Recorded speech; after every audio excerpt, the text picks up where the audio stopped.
Antibiotics is not good for the microbiome. We have to know this, we have to realize that there is so much going on in this field. Or another nice work from Zurich is that they published that in patients with colon cancer who were treated with chemotherapy and it didn't work anymore, they changed the microbiome and then it worked again. So fascinating.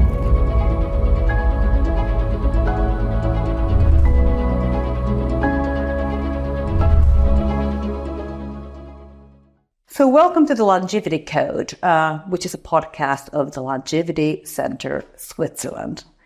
My name is Dr. Erat, and I will be your host today.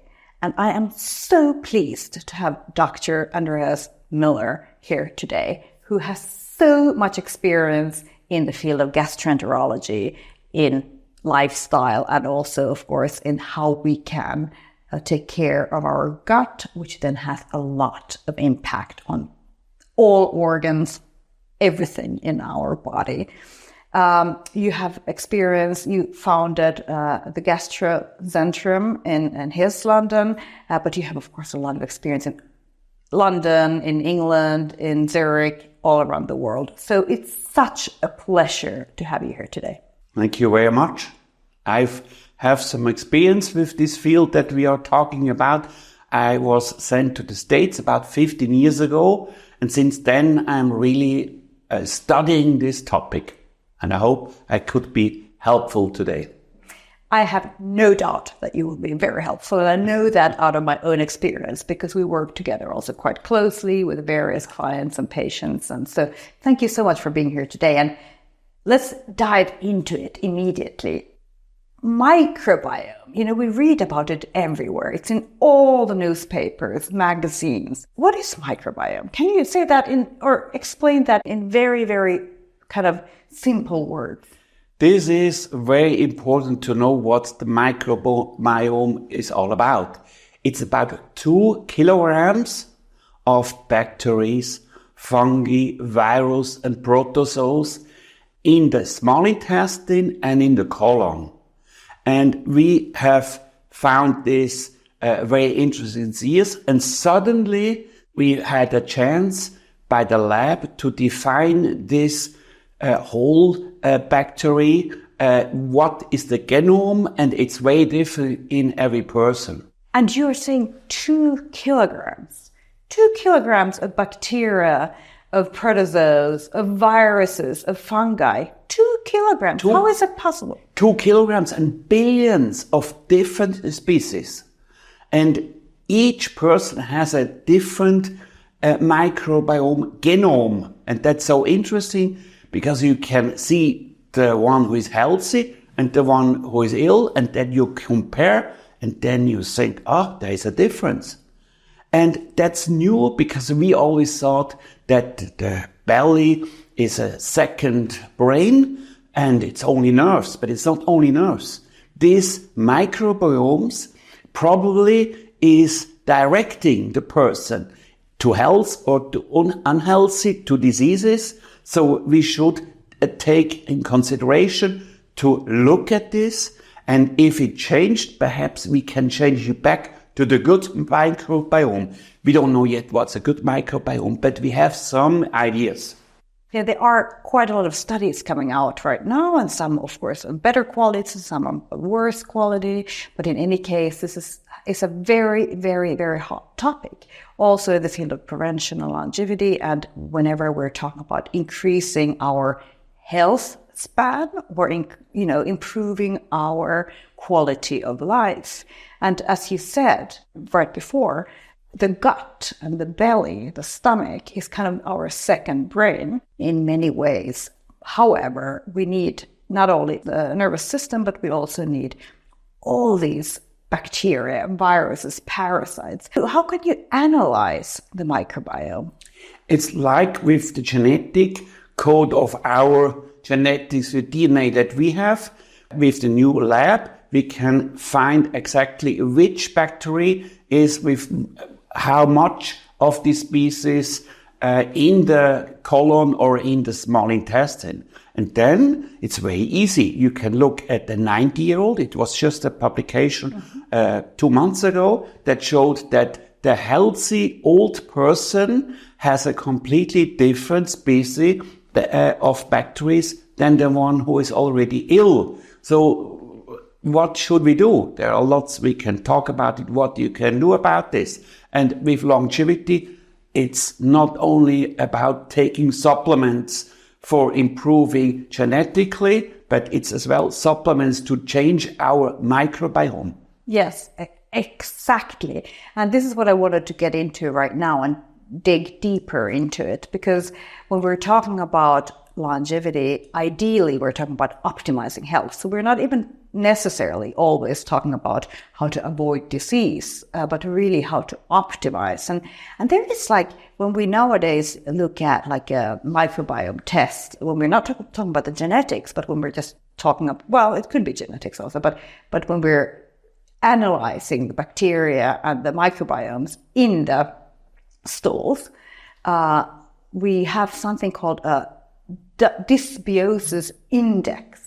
How do you value that? Is that something important in your opinion? That's very important. As a gastroenterologist, 1 of 3 patients that are visiting me is visiting me because of bloating. Yeah. So we know something is wrong. Before we were talking, this is a functional disease. Perhaps the passage did not work. The patient is constipated. But we found out that a lot of them have a so-called small intestinal bacterial overgrowth. That means if you look at in the forest, there is only one type of tree there. And this is not so good for health and for different reasons, because this microbiome is responsible for the immunological process in the small intestine, very important. Otherwise, you get more infection, you get asthma, and so on, a lot of diseases. So we have to balance that. And we, as a gastroenterologist, we take always an aspirate from the duodenum and check it. There are other methods with breath test. You can test it. And that's very interesting. If you treat then afterwards with antibiotic, it sounds terrible, but it's not a bad antibiotic. It's an antibiotic that just cleans the small intestine, that they improve. And what this antibiotic does, it destroys all the bacteria, but like magically, if you stop that again, then the forest can regrow all the trees and different fauna, and then the patient feels better and he is ready for having a better health. You said so many things that I want to address. One of the things was, of course, the diversity.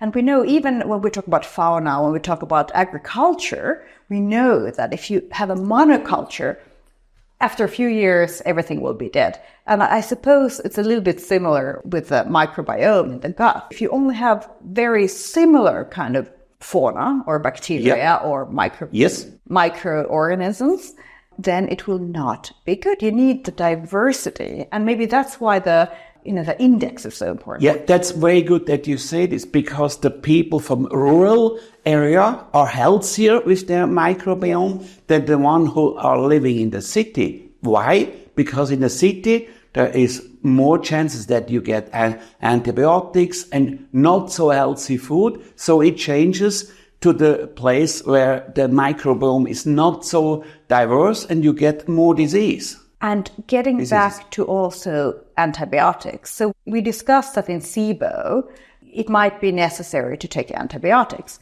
On the other hand, sometimes when you take antibiotics, you kill the natural flora of the gut.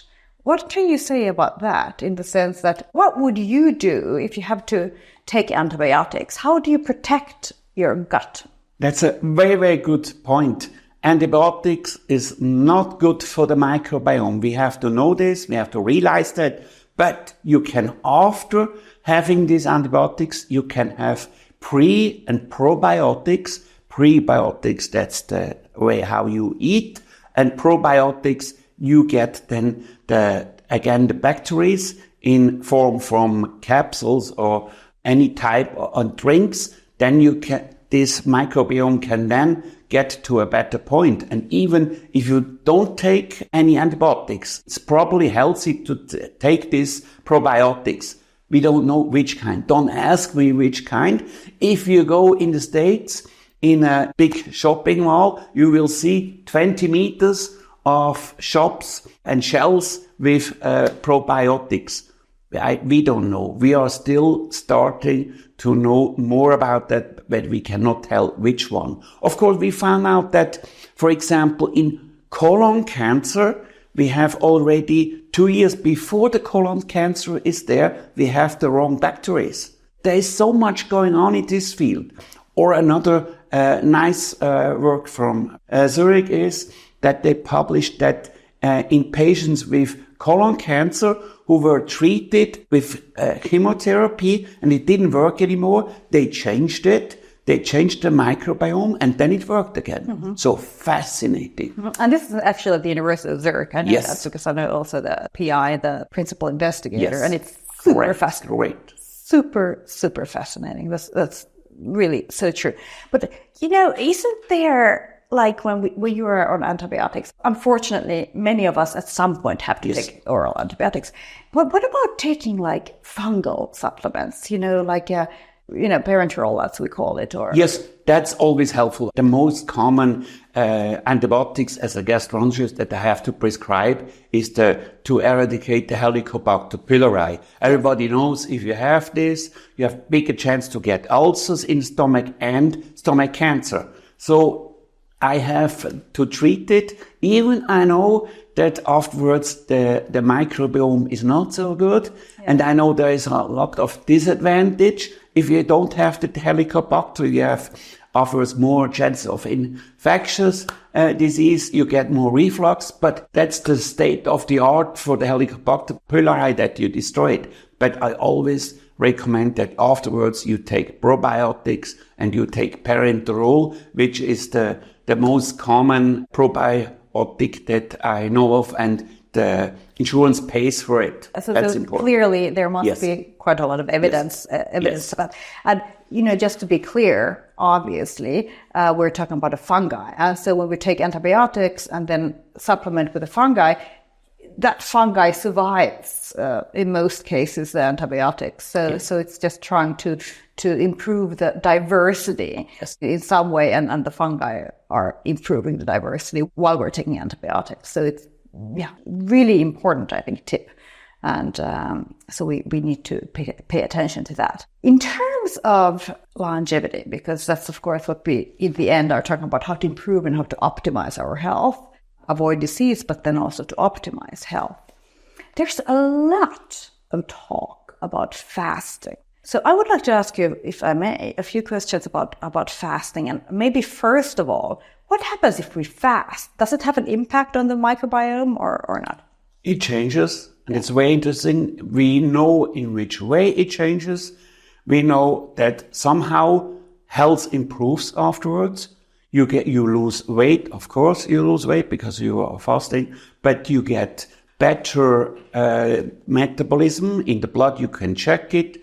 The wellness is better. So it's a lot of factors that show that fasting is very healthy and it changes the microbiome. But I have to say, is that not placebo? I'm a little bit here, not so definite now to say that fasting is really the best, because if we center ourselves with, let's say, fasting and doing meditation, mindfulness, yoga, you relax in this time that you are fasting, then perhaps this is the placebo that the health is better. But it doesn't matter. Yeah. Fasting is healthy, but I don't know if it's the microbiome not. We are still at the moment, we are on the way to study this. And I think this is a brilliant point. There are so many confounding factors that play a role. So a lot of times when people are very kind of concentrated on a healthy lifestyle, it's not only about the fasting or intermittent fasting. It's also about the yoga and about the sports and about meditation and green micro breaks. So there are a lot of what we call confounding factors, which will have a great role on improving and optimizing health. If you look in the literature, go on a bookshelf to study the brain-gut axis, you will find 10, 20 books. And it's fascinating. If the brain is healthier, relaxed, and doing meditation, it helps then the gut. And perhaps the microbiome changes because of this axis. We don't know yet. But we try to change the microbiome just 3 months ago about Alzheimer. They found out that if you have a patient with Alzheimer, they have given stool a transplantation, and they found a tremendous improvement in Alzheimer patients if you change the microbiome, so that we can intervene. And the microbiome, you can intervene. There are 6, 7 points that everybody should know how to. You just mentioned already that how you behave, you have physical fitness, you should not be obese, and you should not, alcohol is not good. Red meat is not good for the microbiome. We at least believe so. And that's the factor you can really easily change. What about fibers? Fiber is very important. Fiber is healthy. We proved 30 years ago already. Patients with a lot of colon polyps, we gave them a lot of starch, and the polyps were reduced. It's healthy. The problem is only the amount of starch. I was taught at the university, eat in the morning starch. If you have 30 or 40 grams of starch, then you will not eat this because it's dry, it's difficult to get.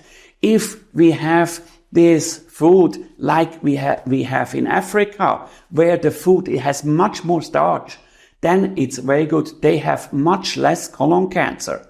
And this starch makes a change. We don't know how it changed. It's probably about butyrate. It's in the colon, in the ileum, and the short acid changes there, and it makes that the microbiome changes for the good. But we don't know exactly what to do. But we're on the way, I'm sure. 2 years, 5 years, we can talk here for hours. Absolutely. Yeah. Fully agree with you. I'm really also wondering about, so a few years ago, I would say maybe 10 years ago, there was research papers and quite a hype around aspirin. What do you think about that in terms of preventing colon cancer? The data shows it would be very healthy, but it's always, if you have a medication like aspirin, you take a dosage, perhaps 100 milligrams, so your stomach will not hurt. If you take 1 gram, perfect for the colon, but bad for the stomach. You get stomach ulcers. So I cannot tell that you should eat 1 gram of aspirin, and then you get a hole in the stomach and you die because it's bleeding. So it's much better to focus on natural intake of fibers, intake of complex carbohydrates. Exactly. Yeah. Or make a compromise and say, let's take 80, 100 milligrams, which is better tolerated. It's very good for the vessels. In the US, they have this baby aspirin, which is even less than 100 yes. milligrams. So I think it's 81. It's 80, and it's covered. You can cover it. That exactly. I personally take it every day. Yes, we have a lot of kind of tricks how to maneuver and how to make our stomach and our gut and our intestines healthier. What about fecal transplants? We already talked about it a little bit, but what do you think about that? There was a big hype. Yes. Because all the colitis patients were treated. First, we started with Clostridium difficile, which was a really bad bacteria that can overtake the whole intestine, and the antibiotics don't work anymore. So they get resistant.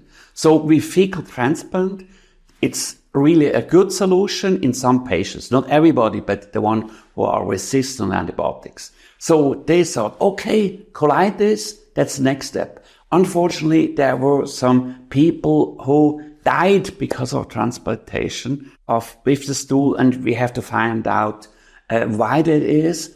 And at the moment, we know that in the States, there's a new product soon on the market that will hopefully avoid the bad things. And I'm sure that transplantation will be a solution, not only for diseases. There's a big Swedish study with a young man, Swedish, 22-year-old. The stool was transplanted to many human beings, and they improved tremendously.